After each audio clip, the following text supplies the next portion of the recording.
Hey there, oil and gas.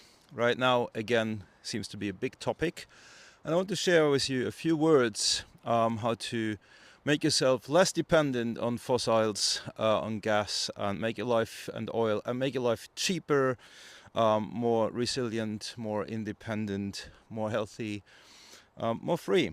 So there are two areas I want to talk about. One is mobility, and the other one is heating and living. So, as a short answer, like the answer to this issue is communication and mindset shift. Communications and mindset shift. And yeah, obviously deep nature connection, because if you're, or once, or I mean, you are connected with nature, right? You are nature. Nature is always and everywhere. So there's no escaping this truth. And if you love yourself, you likely love the rest of the natural world as much, because your survival depends on this. So, what's the issue right now? Well, planetary health, climate catastrophe, pollution, um, wars, conflicts, high living costs. I don't know. There are lots of arguments to get out of oil and gas and fossils altogether. And I would like to share a few thoughts that might help you to, or might help us to get around this issue. So, short answer, avoid fossils.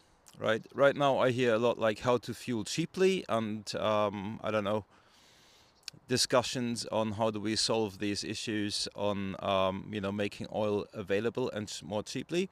But that's of course not the issue, right? If we had a lot more I don't know, electric, solar, renewables, like whatever the oil nations and dictators and whatnot do, would affect us less. So avoiding fossils, that's like kind of the question about also your energy supplier. So do you buy fossils, or do you buy alternative, so-called alternative sources?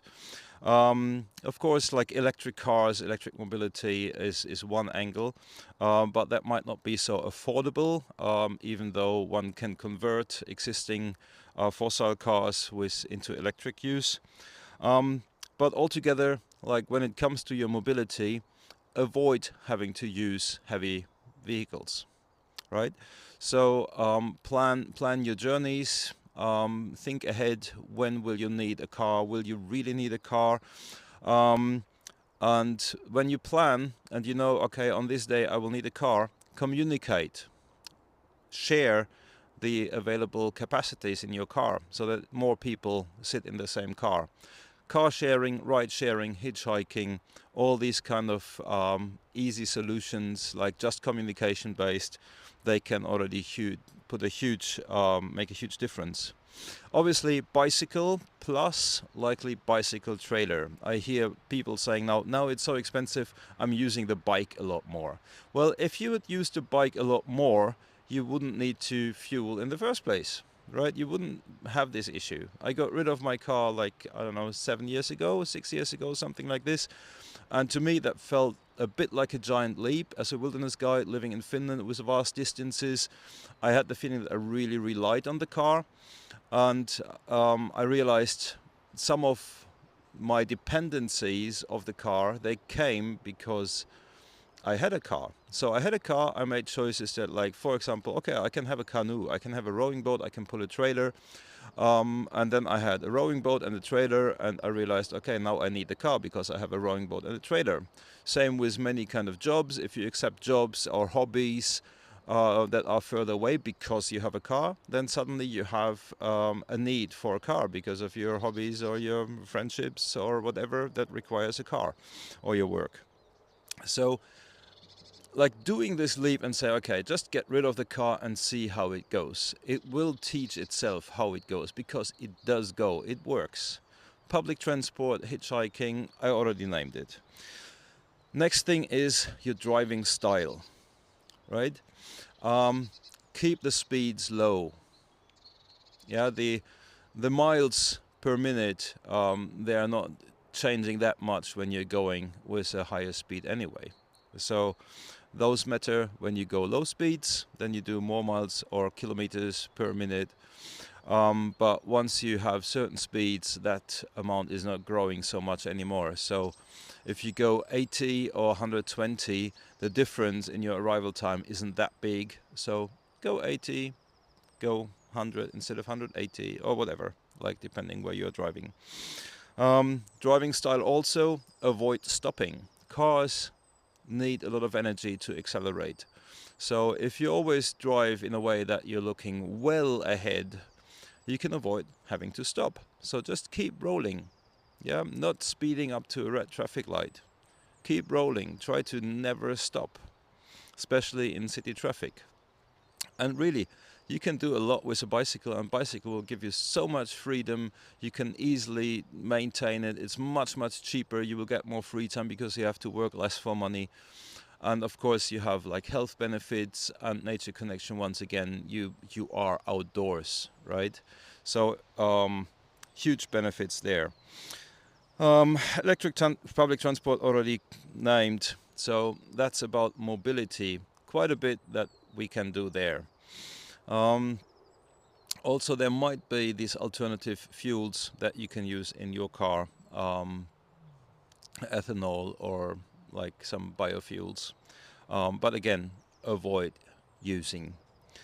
Next area is living, heating, cooking. So pretty much the same, kind of different. Communication and mindset shift. Share spaces, share meals. Yeah, more spaces shared, less spaces need to be heated. Then avoid the use, right? Do you actually have to heat the whole room, or do you only, or the whole apartment, or do you only need to heat the area where you are? Yeah, can you lower the temperature in your room by just wearing more, right? So there are a lot of like ways to reduce your demand on fossils in this area. And also avoiding the use with cooking. Do you need hot meals all the time? Do you need to boil that much water, or is 1 cup enough? Put a thermos bottle next to your water boiler, your kettle, and you can save some heat for later. Style and lifestyle size. So lifestyle speed, lifestyle size. 47 square meters per person living space, and you want to heat all this? Like, do you want to work that much to pay all this? I don't know. I wouldn't. So again, upgrade, not reduce. It's not reducing. It's not giving up. It's like you get so much more. The benefits are overwhelming, and it's a lot of that things are possible. So what are your activities? What do you do? What do you engage with? What do you buy? Where do you buy from? Like, what energy provider do you use? Why do you buy stuff? And also, who do you vote for? Right? If you're voting for the fossil bros, like, no wonder there will be wars. Yeah, just vote for better political parties, better politicians if you have the luxury to vote.